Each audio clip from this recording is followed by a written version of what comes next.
This is Writer Life, a podcast about writing, life, coffee and conversation with Rob and John Morgan. Hello and welcome to another episode of Writer Life. This is a somewhat slightly different sort of episode than the one I actually planned, and because I'm kind of in a bit of a somber mood today as I watch incidents unravelling live online as I look to the Middle East at the moment. And it really does kind of bring home an awful lot of what's going on in the world. And some of it's, not something really I think anybody would wish to see. And it makes me think an awful lot about all of the many conversations I've had about the kind of things I write and sort of questions that I get. And, if I think about it, a little while ago, I got to talk to someone who read some of the Curio Chronicle books, and they looked at me and they said, wow, you're pretty liberated to be able to write this kind of stuff. You must live a really wild life. Now, my response to that was just because I write it does not mean that I completely agree with it or do it. Because to a degree, there was one aspect of their comment that was actually right. In regard to the curios, I do know an awful lot about the subject material. I understand it very well. And most of what I've written is kind of a reflection of talking to people who have done or do and practice the sort of things that I've written in the Curio Chronicle books. But I think it's important to understand that, writers deal with a realm of fantasy.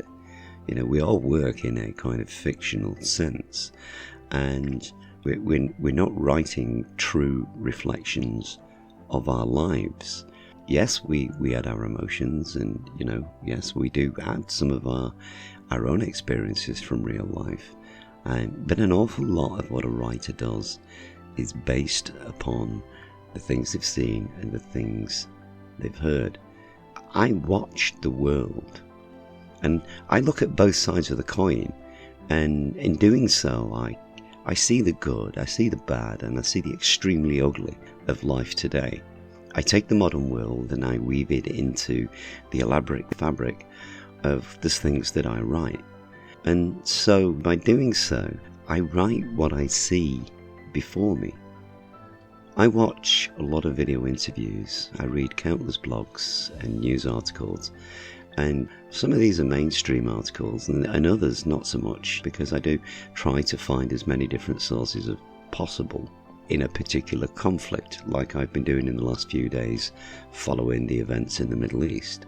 I try to find out all of the detail of whatever it is, and then to a degree some of it has an impact on me, and where it does have an impact on me, I use it in my writing. Writers to a degree have to be researchers. We have to look at everything and then find a narrative that reflects the most realistic portrayal of life. And I've always felt that it was important to not only show both sides, but also show the hypocrisy of those who hide behind their sort of mask of greed with a face of goodness. A few years ago, I had a post taken down on Facebook which related to the Donbass region of the Ukraine. Now, at the time, Russia had invaded and the whole world had gone crazy, and suddenly there were yellow and blue adornments to just about every Facebook profile. People were openly posting their heartfelt feelings for Ukraine in public displays of heartbreak. The media framed the story wonderful, and they painted a picture of a caring nation. And to be honest, I knew that was not true, as I'd spent weeks looking over recent events, and it revealed a picture that did not really quite match the current narrative.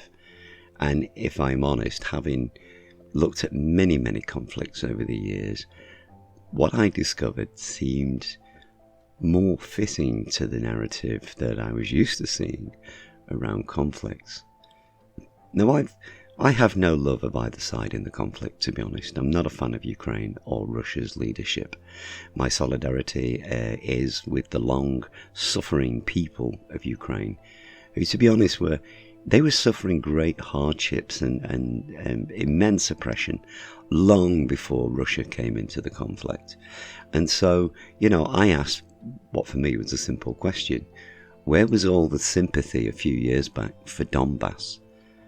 And I got a strike on my post, which was then taken down, and I got a very stern warning from Meta.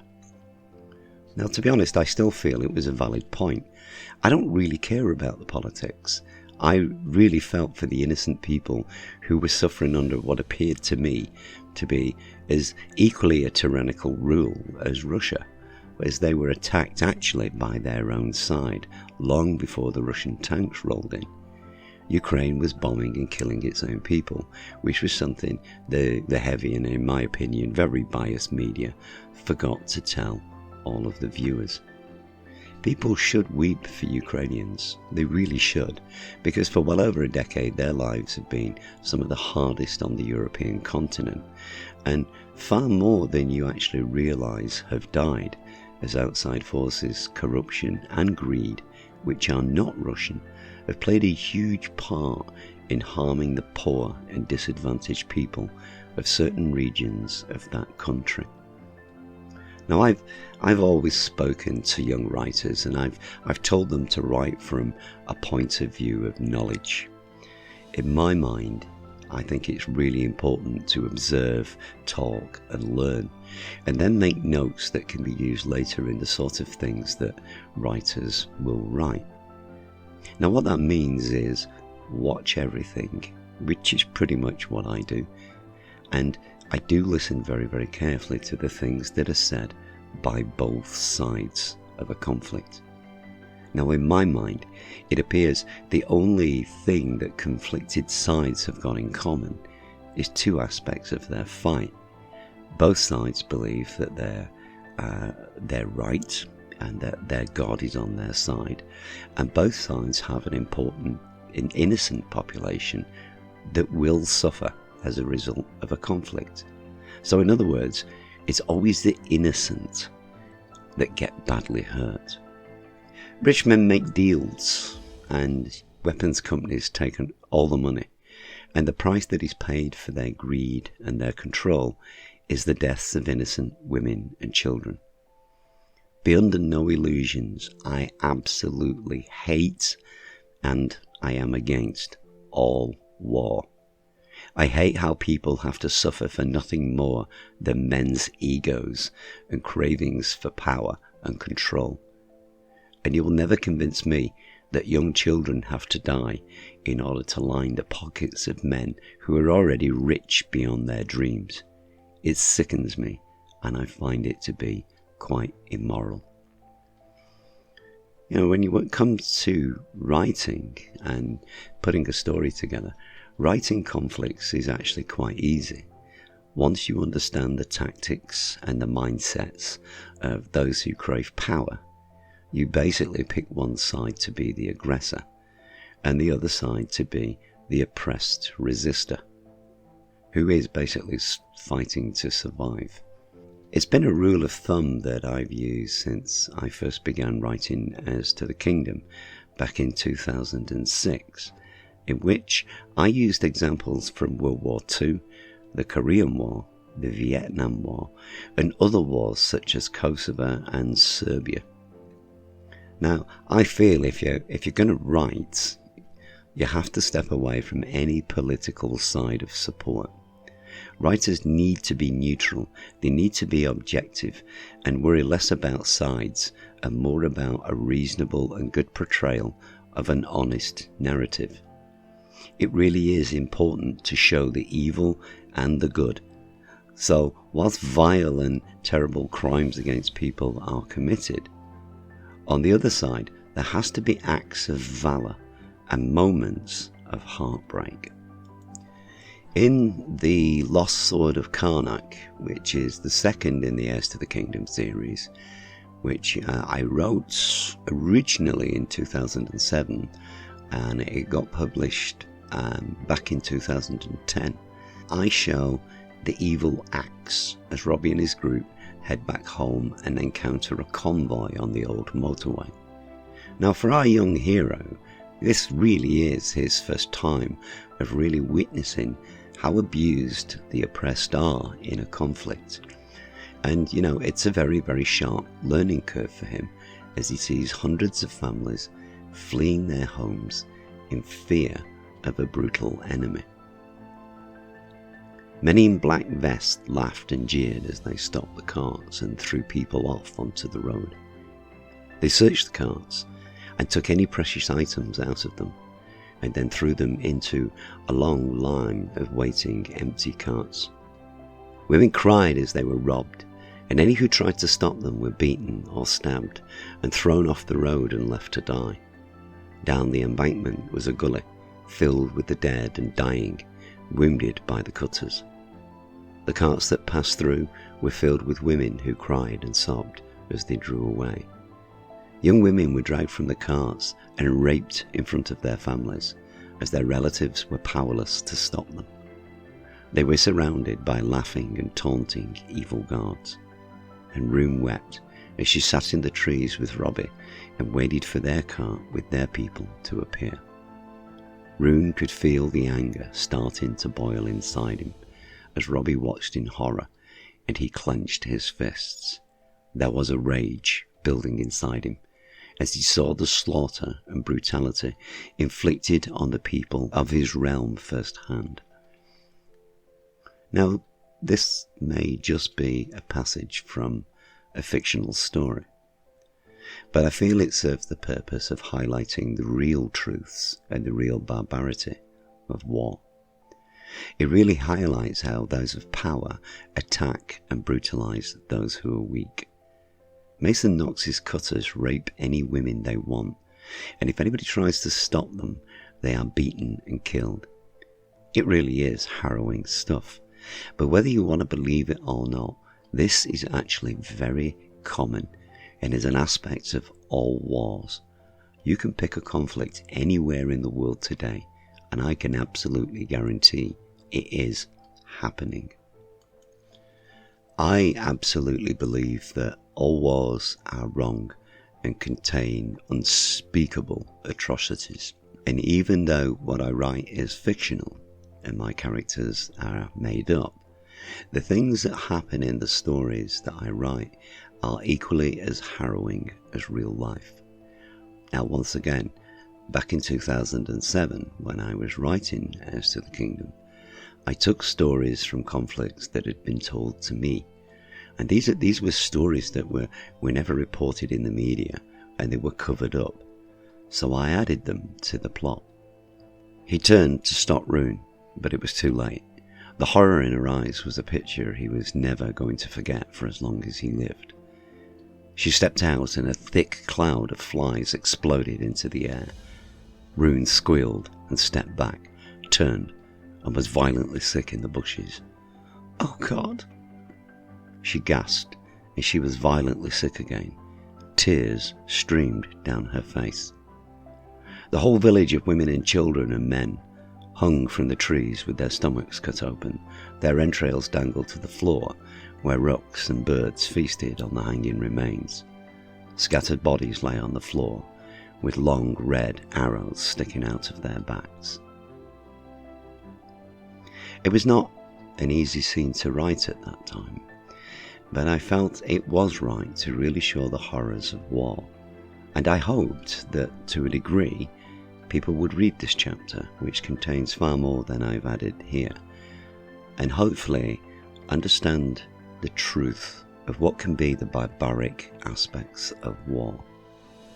Now, in recent days, I've been reminded of this as I watch live reports from Israel. In March this year, having finished The Countess of Darkness, I began work on a brand new story. And, this is a story that I have been planning for quite some time now. No matter what I've been doing in the last few years, I've been putting the pieces of this tale together in my head. And this story takes the form of a brand new world It has different races living within it and is completely fantasy, and every bit of it is all made up, apart from some of the facts that I add to the story. The aggressor of this tale is a race that are known as the Sumanu, and their aim is to completely wipe away another race that they hate, which is known as the Undine. The Sumanu invade the Undine lands and slaughter all in their path, and one young Undine, who witnesses all of it, meets up with an ally and tells her the following, which I wrote into the manuscript's first draft earlier this year. Shaelil took a break as Tanquilla approached him. He looked exhausted. "How are things, Shaelil? You look worn out." It was clear he was trying to be as brave as possible, but his eyes gave him away.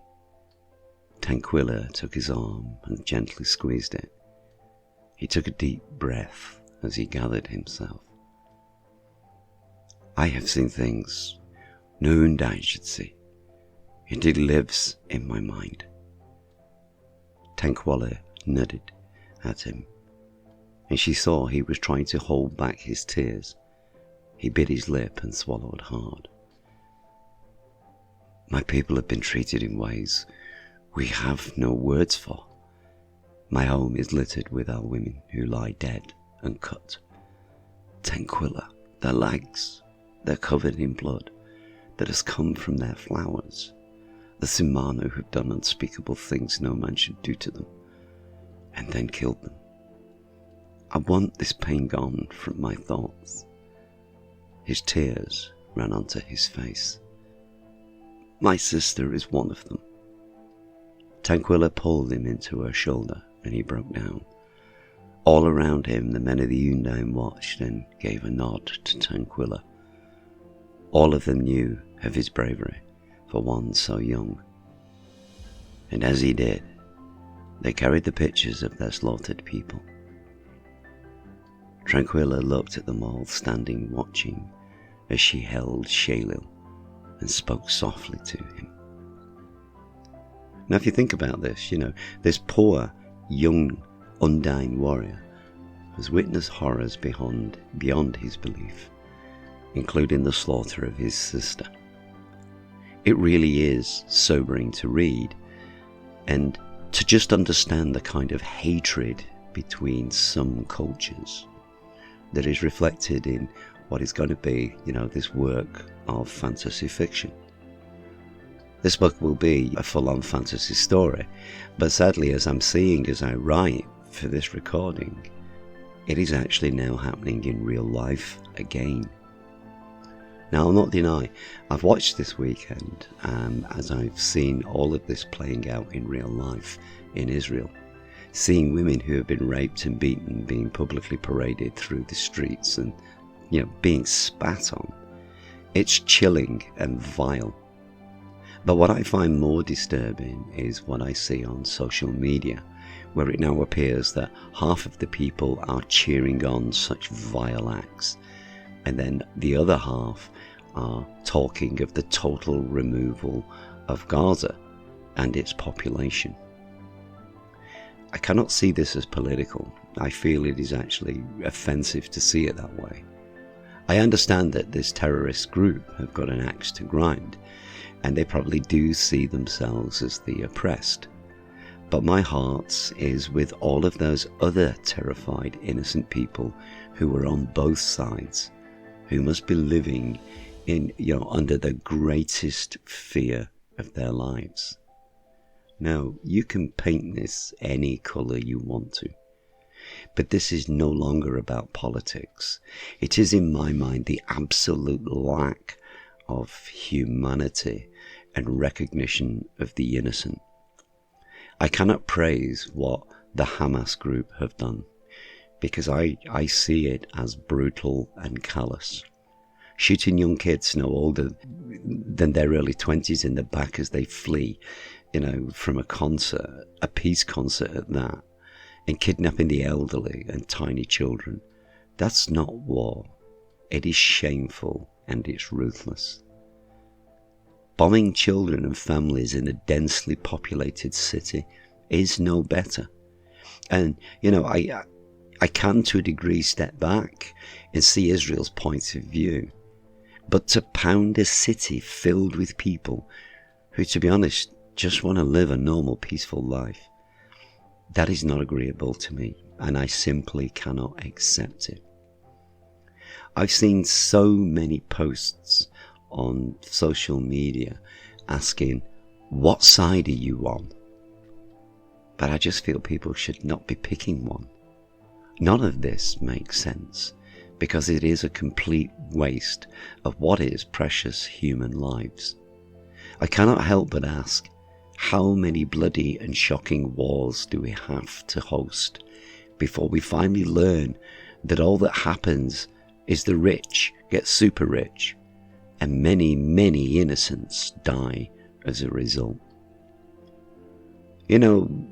Both sides have been bashed. Both sides have got their supporters and both sides have got their haters. So I'm going to ask this one question.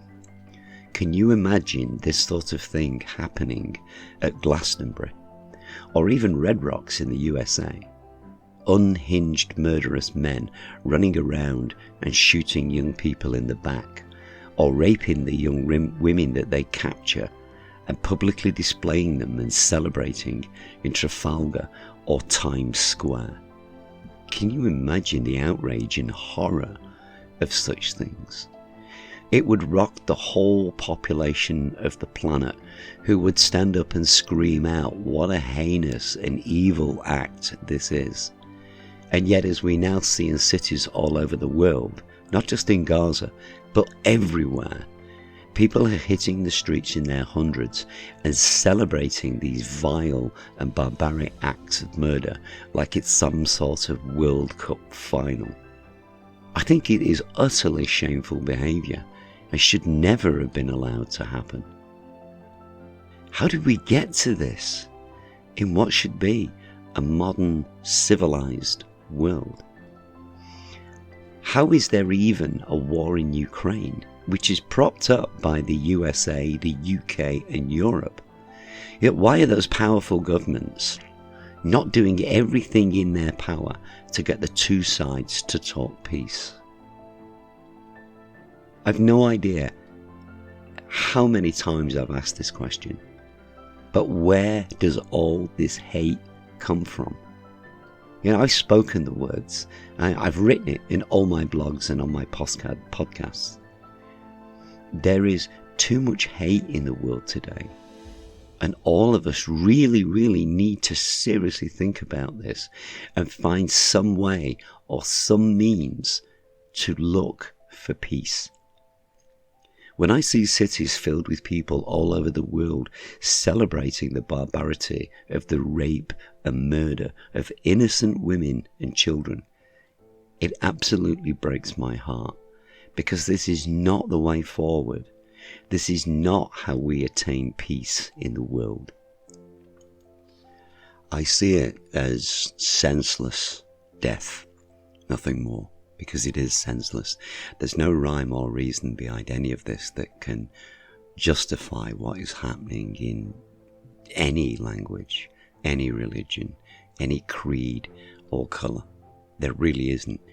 Taking of life when I was younger was precious. It meant something. You just didn't do it. There was no value that could be put on a life. And sadly, that's not true today, because paying a shareholder now has more credence than taking a life.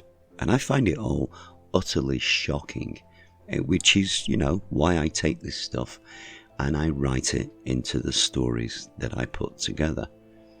I always try to show the better qualities of humanity in all of the things that I write, as I add aspects of darker traits to the world, and then I supply an answer in the form of the kinds of examples that I write, such as the love of people, kindness and camaraderie between people. Because ultimately, as the writer of these stories, I want to believe that we can overcome the hate and then find some form of lasting peace for everybody. And I want people who read my stories to maybe, consider it, and instead of being part of the hate, maybe try to be a part of the love, a part of the peace in some way or another. Brutality and murder are never the solution. They are a byproduct of hate. And all wars do is make the rich far richer and stronger, and the poor become even weaker and an easier target for exploitation. In Heirs to the Kingdom, Book 8, I show this. I show that there is no victory of any kind in war. Robbie gave a nod as he turned his head to see the endless fields of trampled mud and red blood-soaked water that had formed puddles between the dead and the dying. This is such a waste, Rowan. There really was little response as he too observed the hundreds of dead from both sides that littered the fields. He gave a soft squeeze of Robbie's shoulder to reassure him. Robbie lifted his sleeve and wiped the side of his dirty face. Too many good men have been wounded or lost in battle. Too many mothers have wept at the loss of their sons. Those left standing this day will call themselves the victors. But no one has won here, for if it is the price to be paid, is the spilled blood of good men. There can be no victory for anyone. This war is caused by those few who yearn for greed and power, and their blood is always too precious to spill on the grass. So innocent men die in their place.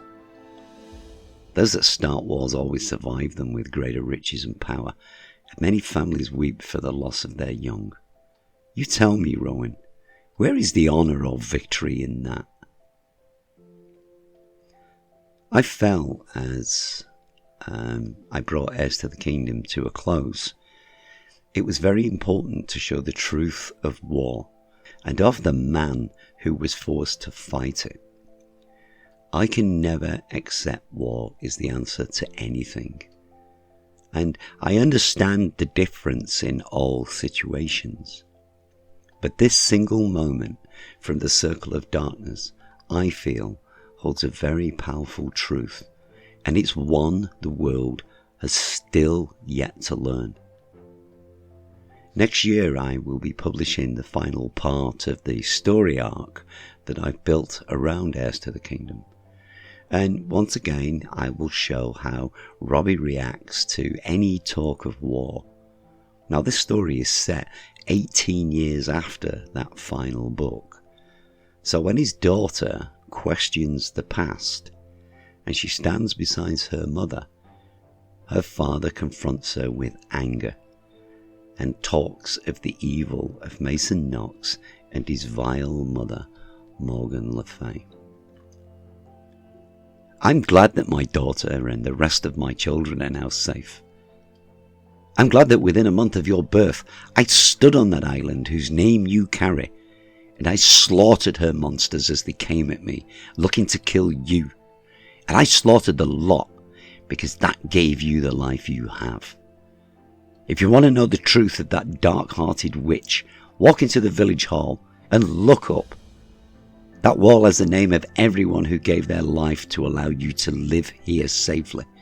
Take a good long look, daughter, because you will notice there's a long list of our family up there with them. His eyes burned with fire as he spoke, and it scared her a little. I was forced to fight an enemy who did not even know me, and I watched as his men tried to destroy everything that I cared for.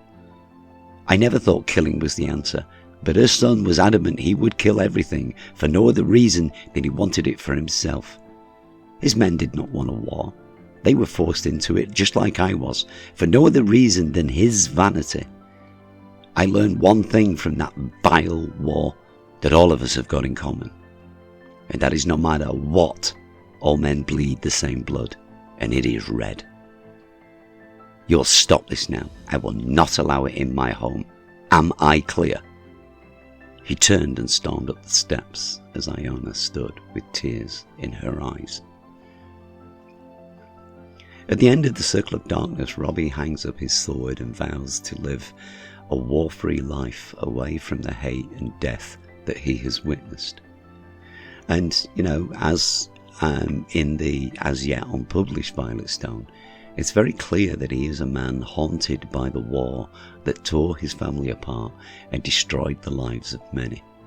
It is 18 years later, and he lives peacefully. But as Runestone points out, he still carries the horror of all that he saw and witnessed. This is not an unfamiliar story. It's one that I've had with many over the years that fought in World War II or conflicts that have happened since. In some of my blogs on the blog site, I talk about the conversations I had with a guy called Doug, who was actually on Dunkirk Beach. And I've listened to his harrowing tales of what it was really like being there. And in truth, I've never met a soldier yet that has returned from a conflict who wants to see more war. If anything, they want peace, so that others never suffer the horrors that they have. When you listen to both sides of these conflicts and they give their point of view, you always hear the same lines tagged onto the ends of their points, which is usually, we just want peace. We never wanted this. I find it hard at times to believe. First, because it's usually those who are the aggressors who are saying this.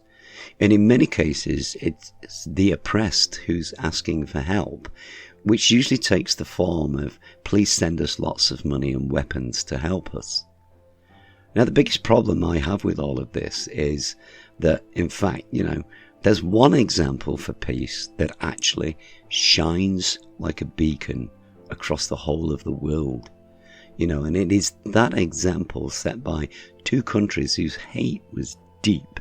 It has festered over decades, which is, an example I always look to. And that is the example of Ireland. I grew up in England during the 1970s. I remember the bombs. I remember the Birmingham bombs.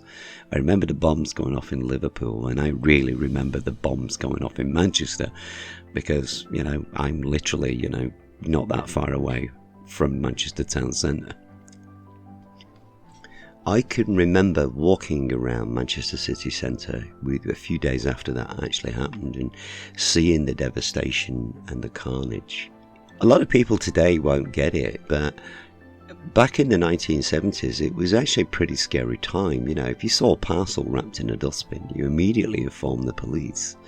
Because people lived on their nerves. They lived on edge. Because no one ever really knew where the IRA were going to put a bomb and strike. I mean, they blew up pubs in Birmingham and it literally just blew their place apart with everybody in it. The same happened in Liverpool, where women and children were hurt with them as horrific nail bombs. So the hatred between Northern Ireland and Southern Ireland was deep, and it was shocking and it was terrible. And yet, something incredibly amazing happened. And it was something that at the time I followed. I followed it really closely because it was huge, it was massive. And that was when Martin McGuinness and Ian Paisley met to talk peace. Now, you cannot imagine two greater enemies. I kid you not. These guys, for years, hated each other. There is a lot of pain buried there. I mean, there was a lot of evil deeds done on both sides. No one was innocent, because, Northern Ireland, with the backing of the British, did equally as terrible things to the people of Southern Ireland. When the IRA felt no choice, they had to fight back. So I understood the dynamics of the conflict. I understood how deep it went. And yeah, if I want to be clear here, it was as deep as the hate between Ukraine and Russia, or as deep as the hate between Israel and Palestine. It was some of the worst hatred that you could have, and it manifested itself in such terrible, terrible ways. And yet, these two guys met and sat. And they talked. And it wasn't easy. It wasn't easy. It was a very, very long process. But as a result, these two managed to find and broker a very unstable peace, but peace nonetheless. And I will never forget when they announced the peace agreement. It blew my mind because I never, ever thought that was possible.